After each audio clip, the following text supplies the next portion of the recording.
Shirley Jackson. A Rather Haunted Life is a biography of Shirley Jackson written by Ruth Franklin. The book covers the life and career of one of the most renowned American writers of the 20th century. Shirley Jackson is best known for her horror and suspense novels, including The Haunting of Hill House and We Have Always Lived in the Castle. However, Franklin's biography reveals that Jackson's life was far more complex and fascinating than her readers could have ever imagined. The book begins with a brief overview of Jackson's childhood in Burlingame, California. Her parents, Leslie and Geraldine Jackson, were middle-class intellectuals who instilled in their children a love of literature and art. Jackson was a gifted writer from a young age, and her parents encouraged her talent. However, her childhood was far from idyllic. She struggled with anxiety and depression from an early age, which would continue to plague her throughout her life. If you'd like to listen to this book on Audible for free, you can click the link in the description below. If you'd rather read this book, I've added a link to Amazon. Please feel free to leave a comment suggesting another book you'd like me to summarize. Now back to the summary. As a young woman, Jackson attended Syracuse University, where she met her future husband, Stanley Edgar Hyman. Hyman was a charismatic and brilliant literary critic, who would become one of Jackson's greatest supporters and advocates. The two married in 1940 and moved to Bennington, Vermont, where Hyman had secured a teaching position at the local college. It was in Bennington that Jackson would begin to establish herself as a writer. Franklin devotes several chapters to Jackson's early career, chronicling her struggles to balance motherhood with her writing ambitions.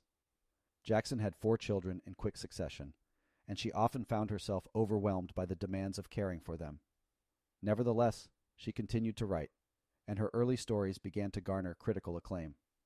In 1948, her short story The Lottery was published in The New Yorker, and it quickly became one of the most controversial and widely read stories of the year. The story's dark themes and unexpected ending sparked a heated debate among readers, and it firmly established Jackson as a major literary talent. Despite her success, Jackson struggled with insecurity and self-doubt throughout her career.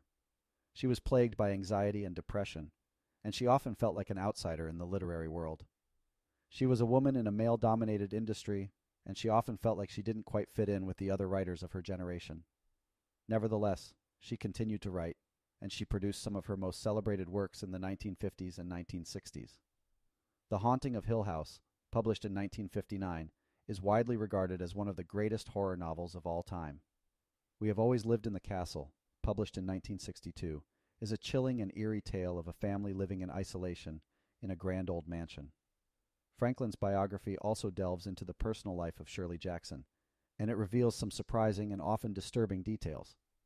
Jackson struggled with her weight and her appearance, and she often felt like she didn't measure up to the standards of beauty and femininity that were expected of women in the 1950s and 1960s. She was also deeply troubled by her relationship with her mother, who was domineering and critical throughout Jackson's life. Franklin suggests that this fraught relationship may have contributed to Jackson's anxiety and depression.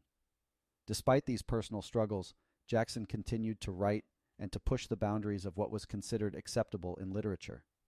She wrote about taboo topics like mental illness, domestic violence, and incest, and she refused to shy away from the darker aspects of human nature.